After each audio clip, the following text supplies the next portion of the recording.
सिया राम। 10वीं क्लास के विद्यार्थियों, पुनः तैयार हो जाओ। आज फिर अपने एक नए वीडियो के साथ, नई क्लास के साथ शुरू करते हैं। क्लास 10th के लिए ध्यान देना बेटा। कल तक हमने 4 क्लासें देख ली हैं और 10वीं क्लास के लिए दोबारा लिख देता हूं इसको। क्लास 10वीं के लिए ये 5वीं क्लास है अपनी, और 5वीं क्लास में हम 4 क्लासों तक एक टेंस को कंप्लीट कर चुके थे। हमने पहली क्लास में प्रेजेंट सिंपल पढ़ा था, दूसरी में प्रेजेंट कंटिन्यू पढ़ा था, तीसरी में प्रेजेंट परफेक्ट पढ़ा था, चौथी में प्रेजेंट परफेक्ट कंटिन्यू पढ़ा था। पढ़ा किसके साथ था? टाइम वर्ड के साथ। एक बार पुनः थोड़ा सा यहां मैं रिवीजन करवा देता हूं। प्रेजेंट सिंपल की जब बात आती है तो मैंने आपको बताया था कि प्रेजेंट सिंपल के अफर्मेटिव सेंटेंस में मेन वर्ब की फर्स्ट फॉर्म के साथ अपने को एस लगाना है। दूसरा, अगर सेंटेंस अफर्मेटिव ना होकर उसमें भी एस लगाना है मेन वर्ब की फर्स्ट फॉर्म के साथ। और साथ में यह भी बताया था कि अगर सब्जेक्ट प्लूरल होगा तो केवल वर्ब की फर्स्ट फॉर्म आएगी, वो हमें एग्जामिनर जो देंगे वही लिखना है, वही आंसर हो जाएगा। दूसरा इसमें पढ़ा था अफर्मेटिव को छोड़कर कोई भी सेंटेंस आए, आपको सिंगुलर सब्जेक्ट के साथ डज लगाना है, प्लूरल सब्जेक्ट के साथ आपको डू का प्रयोग करना है। बाकी एग्जामिनर जो आपको मेन वर्ब की फर्स्ट फॉर्म देंगे वो डू डज के साथ लगा देनी है। नोट देंगे तो डू डज के बाद नोट लगा के वो मेन वर्ब की फर्स्ट फॉर्म लिख देंगे।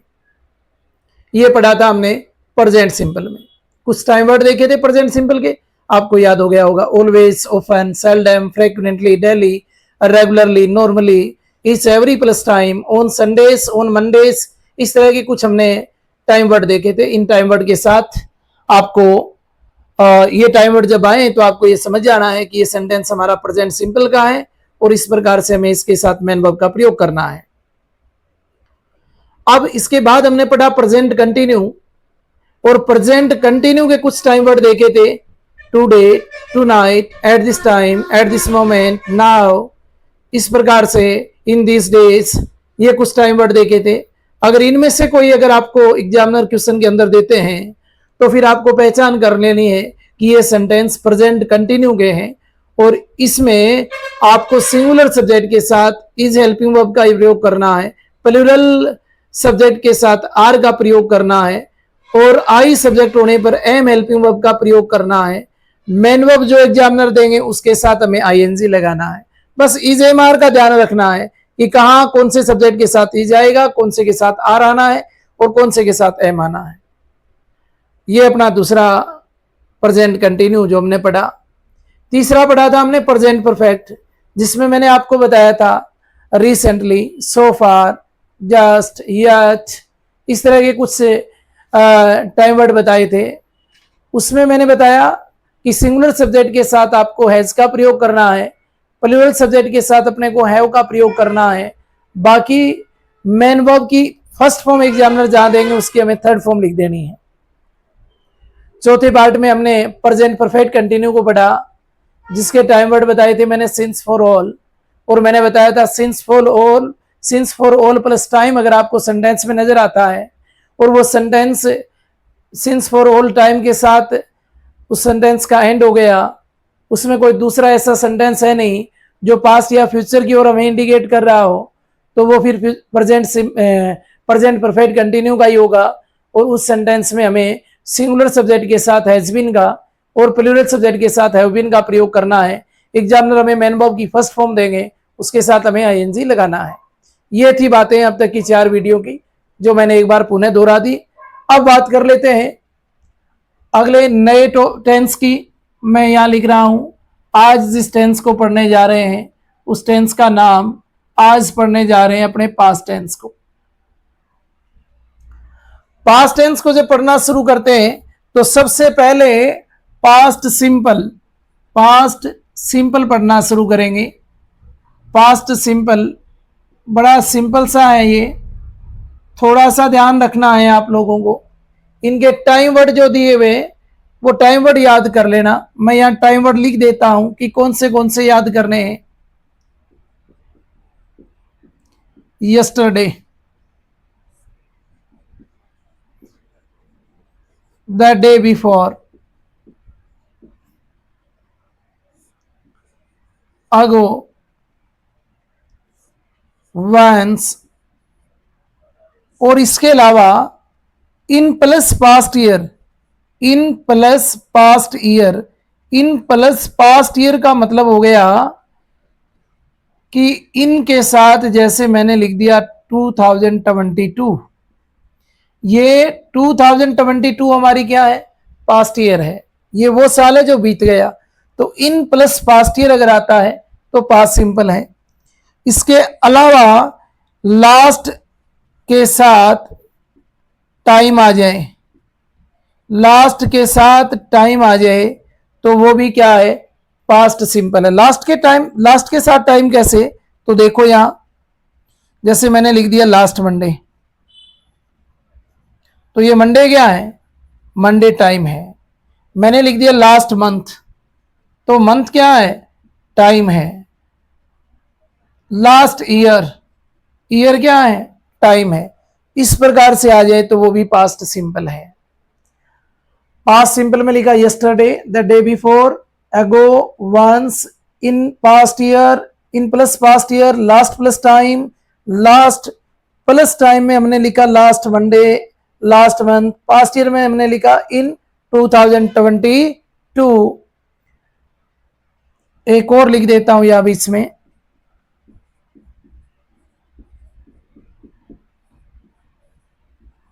द प्रीवियस डे,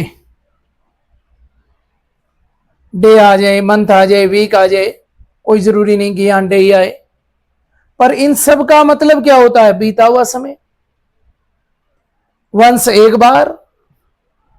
तो इस प्रकार इन टाइम वर्ड में से कोई भी टाइम वर्ड हमें किसी भी सेंटेंस में मिले तो फिर क्या करना है, एक छोटी सी बात वही जो प्रेजेंट सिंपल में हमने सीखी थी, हमें ध्यान रखना है केवल और केवल अफर्मेटिव सेंटेंस का। इसके बारे में पूरा ध्यान रखेंगे आप। इसका स्ट्रक्चर एग्जामिनर के क्वेश्चन पूछने का तरीका क्या रहेगा वो स्ट्रक्चर में यहां लिखवा देता हूं।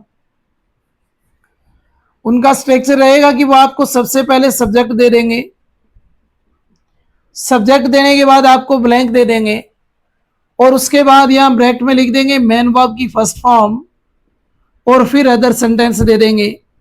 या फिर वो ऐसा भी कर सकते हैं कि सब्जेक्ट अदर सेंटेंस दिया और लास्ट में मेन वर्ब की फर्स्ट फॉर्म लिख कर छोड़ दिया। इनमें से, इनके अलावा ये जो हमने टाइम वर्ड लिखे कोई ना कोई एक टाइम वर्ड मिल जाएगा इस स्ट्रक्चर के अंदर, इनमें से कोई एक टाइम वर्ड लिख देंगे। मैं सारे तो इसमें लिख नहीं सकता और सारे लिख नहीं सकता तो एक लिख दूंगा तो आप ये समझोगे कि यस्टरडे आएगा तभी ऐसा करना है। इसका मतलब ऐसे समझो कि subject they, main verb they, other sentence दे और इनमें से कोई एक टाइम वर्ड कोई भी दे दे तो वो अफर्मेटिव का सेंटेंस होगा। पर ध्यान रहे मेन वर्ब से पहले नोट ना हो, नोट लग गया सेंटेंस अफर्मेटिव का नहीं रहेगा, नेगेटिव का हो जाएगा और जो अफर्मेटिव का जवाब रहना है वो नेगेटिव का जवाब नहीं होता। इस स्ट्रक्चर में मिलने वाले क्वेश्चन का जवाब आपका एक ही होना चाहिए, वो होना चाहिए सब्जेक्ट भले ही कैसा ही हो, सब्जेक्ट भले ही सिंगुलर हो या प्लूरल, आपको इस मेन वर्ब की फर्स्ट फॉर्म को सेकंड फॉर्म में बदल देना है। आपको इस मेन वर्ब की फर्स्ट फॉर्म को किस में बदल देना है, सेकंड फॉर्म में, आपका आंसर सही हो जाएगा। एग्जाम्पल देखें तब पता चले, एग्जाम्पल देखें तब पता चले। जैसे आपने कहा आई, फिर था ब्लैंक, एग्जामिनर ने आपको दिया मेन वर्ब की फर्स्ट फॉर्म के रूप में राइट और ए लेटर और फिर दिया हुआ था यस्टरडे।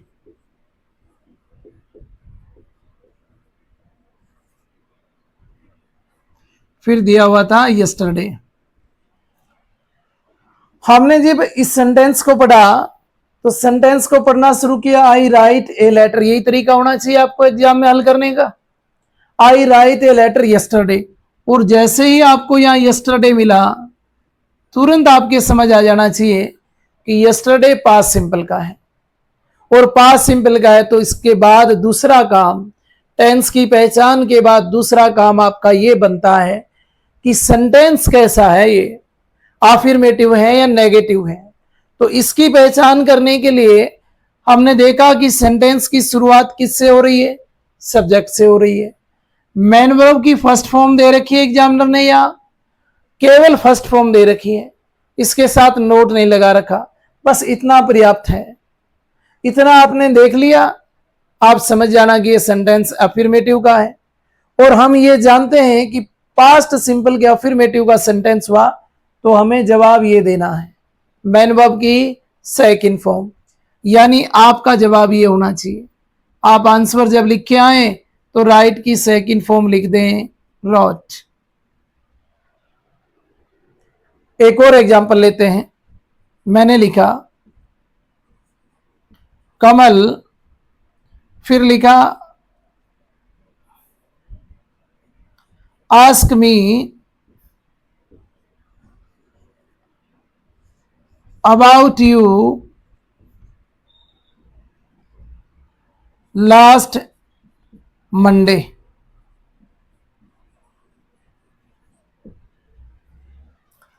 जब हम इस सेंटेंस को पढ़ रहे थे तो हमने देखा Kamal ask me about you last Monday, ये लास्ट मंडे आया, लास्ट प्लस टाइम, बीते हुए सोमवार की बात कर रहे हैं, पिछले सोमवार की बात कर रहे हैं। कौन सा टाइम है, पास्ट, पास्ट सिंपल का सेंटेंस है, यहां से हमने पहचान लिया। दूसरी पहचान आपको करनी है, सेंटेंस की शुरुआत किससे हो रही है, सब्जेक्ट से हो रही है।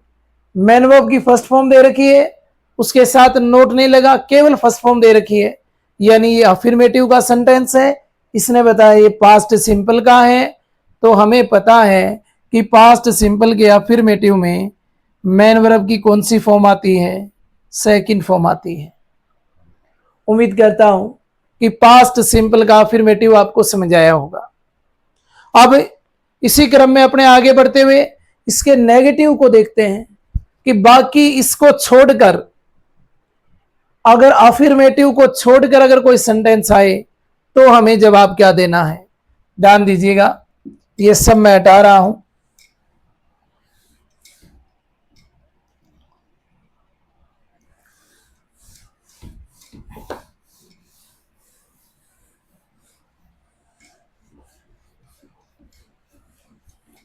चलो एग्जाम्पल लेते हैं।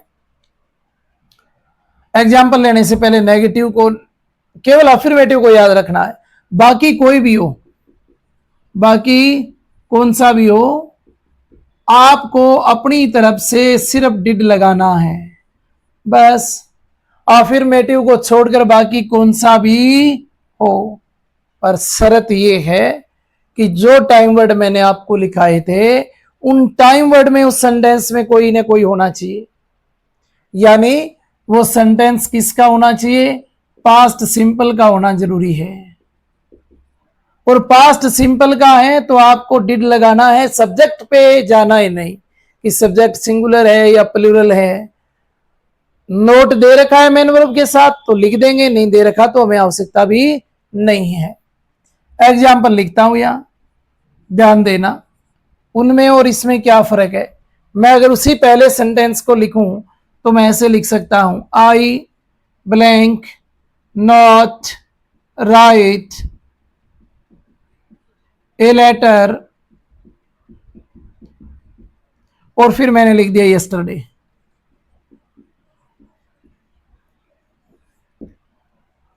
एग्जामिनर जब आपसे पूछेंगे तो बस सेंटेंस आपने ये पढ़ा है, अगर रटा है तो आप ये जवाब दे के आओगे, और अगर आपने समझा है तो फिर आपका जवाब भी बदल जाएगा।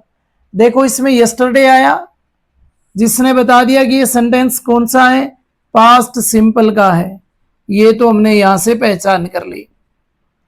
अब सेंटेंस कैसा है दूसरा हमें ये देखना है।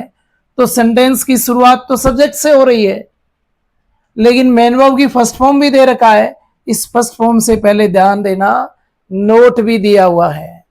और जब ऐसा सेंटेंस आए कि पास्ट सिंपल का है पर अफर्मेटिव का नहीं है, तो आपको जवाब एक ही होना चाहिए, आपको अपनी तरफ से डीडी लगाना है। बाकी जो एग्जामिनर ने दिया है वो का वो उठा के इसके बाद लिख दो। तो एग्जामिनर ने हमें दिया है नोट राइट, तो हम यहां लिख देते हैं नोट राइट, और ये हो गया आपका सही जवाब। अब देख लो, उसका जवाब हमने दिया रोट और इसका लिखा है डिड नॉट ए राइट। केवल यहां नोट लग जाने से पूरे क्वेश्चन का आंसर ही बदल गया। बस इतनी सी बात ध्यान में रखनी है। और देखो एक क्वेश्चन, अगर ये एग्जामिनर हमसे यही क्वेश्चन यूं पूछ लेते, ब्लैंक यू फिर blank write a letter yesterday, बोलो क्या फर्क है इसमें। बस हमने यहां आई की जगह यू कर दिया। चलो आप यू करो ही क्यों, यहां आई कर देता हूं मैं। अब बताओ इसमें क्या फर्क है। यस्टरडे इसमें भी आया था, यस्टरडे इसमें भी है, यस्टरडे उधर से पहले सेंटेंस में भी है, आई इसमें भी है, आई इसमें भी है, राइट था, राइट है, ए लेटर है, ए लेटर है, सब में ऐसा ही है। फर्क किस बात का है, फर्क इसका है कि उसकी शुरुआत सब्जेक्ट से हो रही थी, केवल मैन वर्ब की फर्स्ट फॉर्म दे रखी थी। इसकी भी शुरुआत सब्जेक्ट से हो रही थी, लेकिन मैन वर्ब की फर्स्ट फॉर्म से पहले नोट दे रखा था। इसकी शुरुआत ब्लैंक से हो रही है, सब्जेक्ट तो वही आई आया है, फिर सेकंड ब्लैंक है, फिर राइट वर्ब दे रखी है, टाइम वर्ड वही है यस्टरडे। करना क्या है, अगर सेंटेंस अफर्मेटिव का नहीं है तो फिर इस क्वेश्चन का जवाब हमें अगर नोटबुक में लिखना पड़े तो कुछ इस प्रकार से देंगे, डिड, फिर मैंने कोमा लगाया और जो एग्जामिनर ने दिया था वो का वो लिख दिया। मैंने कहा आपको सिर्फ डिड लगाना है, अफर्मेटिव को छोड़ के सेंटेंस आए तो, बाकी एग्जामिनर ने जो दिया है वो यूं का यूं उठा के लिख दें। बस ये ध्यान रखना, डबल ब्लैंक वाला क्वेश्चन जब हो तो उसका जवाब दे रहे हैं नोटबुक में, तो वहां अपने क्वेश्चन नहीं लिख रहे, वहां केवल आंसर लिख रहे हैं। और उसमें ध्यान रखना है कि दोनों के बीच आपको कोमा का प्रयोग कर देना है, ताकि एग्जामिनर समझ जाए कि फर्स्ट ब्लैंक में आप डिड लिखना चाह रहे हैं और सेकंड ब्लैंक में राइट लिखना चाह रहे हैं। एक क्वेश्चन और ले लेते हैं। अगर वो क्वेश्चन अपने WH वर्ड से शुरू करें, इसी क्वेश्चन को अगर WH वर्ड से हमें एग्जामिनर पूछ ले तो वो कैसे पूछेंगे। मैंने लिखा वाई, फिर दिया ब्लैंक, फिर आई, मैं इसी को ले रहा हूं वापिस, फिर लिखा राइट। मैं चाहता हूं कि कोई सा भी तरीके से आपको एग्जामिनर पूछ ले, आप हर तरीके से आपका जवाब तैयार रहे, हर तरीके से आप उस क्वेश्चन का जवाब दें। एग्जामिनर भले ही शुरुआत वो सब्जेक्ट से करें, हेल्पिंग वर्ब से करें, अर्थात शुरू में ब्लैंक दे के पूछें, WH वर्ड दे के पूछें, आपको बिल्कुल भी समस्या ना आए। हमने एक ही एग्जाम्पल को 4 तरीके से लिख लिया, पहले सब्जेक्ट से शुरू किया, दूसरा भी सब्जेक्ट से शुरू किया, लेकिन मैन वर्ब के साथ नोट रख दिया। पहले में केवल मैन वर्ब की फर्स्ट फॉर्म रख दी, दूसरे में शुरुआत की हमने ब्लैंक से, तीसरे में शुरुआत कर दी हमने WH वर्ड से। तो किसी भी तरीके से एग्जामिनर हमसे पूछे, हमें तो इस टाइम वर्ड का ध्यान रखना, यस्टरडे आया ना, ये इसको देखते ही समझ गए कि पास्ट सिंपल है। अब क्या करना था, अब कुछ नहीं करना। अगर डबल ब्लैंक दे रखा है, अफर्मेटिव का नहीं है, तो फिर हम इसका आंसर कैसे लिख के आएंगे, ऐसे लिखेंगे। चलो मैं ऊपर लिख देता हूं इसको उठा के, ताकि आपको व्यवस्थित तरीके से दिखाई दे। आपको फिर आंसर लगाया, कितने नंबर क्वेश्चन का है वो आप देख लेना। और फिर हमने लिखना है फर्स्ट ब्लैंक में डिड, तो हमने लिखा डिड, फिर लगाई कोमा, सेकंड ब्लैंक में राइट। ये हमारा आंसर हो जाएगा इस क्वेश्चन। उम्मीद करता हूं कि पास्ट सिंपल भी आप लोगों को बढ़िया तरीके से समझ आया होगा। जय श्री राम। फिर मिलते हैं कल अगली क्लास के साथ पास्ट कंटिन्यू को लेकर।